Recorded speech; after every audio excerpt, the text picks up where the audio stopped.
The man pours boiling water at 500 degrees into the sink. Then, he places the putty into the water. Waiting until it completely dissolves, he molds the putty into an arc. Finally, he places it into a pre-prepared mold. Then, with all his strength, he presses down. A fake handgun is created. The man then knocks inside the room, handing the handgun to his waiting teammate. The robbers boldly storm the cabin. All the passengers are stunned. The other two accomplices rush out as well. The three robbers quickly take control of the passengers. They hold a flight attendant hostage, demanding to know the air marshal's identity to prevent harm to the passengers. The air marshal is forced to surrender under the threat of the hijackers. The man reluctantly hands over his weapon. At that moment, a passenger suddenly resists. He loudly calls for help from others, but everyone is too shocked to intervene. No one dares to lend a hand. The man is brutally beaten by the hijackers. Seeing him lying motionless on the floor, the cabin falls into a dead silence. The hijackers then raise a banner, shouting slogans of their terrorist organization. Meanwhile, the captain notices the abnormal situation inside the cabin. He urgently switches the transponder to 7,500.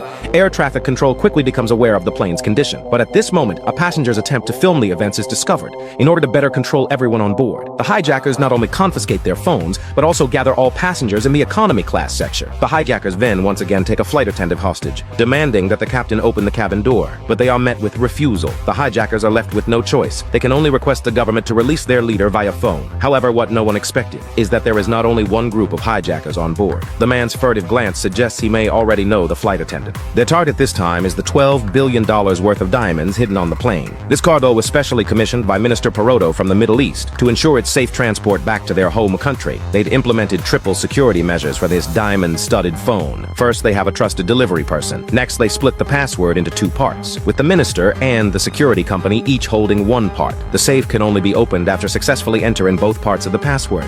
Lastly, there's a global positioning system on the SIM card. If anyone tampers with the SIM card or if the cargo deviates, they receive an immediate alert. And most importantly, they've taken out a massive insurance policy. However, they couldn't have anticipated that there would be an inside job. Nick secretly met with the minister's secretary because if he could get hold of the other half of the password, even if the diamonds were lost, the minister wouldn't incur any losses. Both of them would prosper from this. Obviously, it's a deal where nobody loses. Since the phone has a global positioning system, the best place to make a move is on the plane, so Nick decides to team up with his girlfriend. Although they don't have the specific details of the delivery person, the company ensures that, for safety reasons, this person won't eat or drink during transport, but little did they know their clever plan would backfire, and it would become their means of locating the target. Lisa, posing as a flight attendant, discreetly questions each passenger. Finally, she identifies her target. Lisa then employs her cunning tactics once more. During the meal service, she accidentally stains the delivery guy's clothes. To avoid drawing attention, the man reluctantly heads to the restroom for cleanup. But just as they're about to succeed, they unexpectedly encounter another group of robbers. In order to secure the diamonds, Nick pretends to have an asthma attack. He claims his medication is in his bag and requests to return to his seat. The robbers are solely interested in rescuing their boss and avoiding casualties. They agree to let him go back to the business class to get his medication. However, they couldn't have anticipated that Nick was a seasoned thief. He found the delivery guy's bag and finally located the box with the cell phones. But just as he successfully entered the password, he suddenly felt a chill down his spine. At some point, the robbers had appeared behind him. Nick discreetly hid the safe. He falsely claimed the medication wasn't there. But just moments ago, during the asthma attack, he appeared perfectly healthy now. Nick saw through his disguise about to be exposed, so he quickly started breathing rapidly again.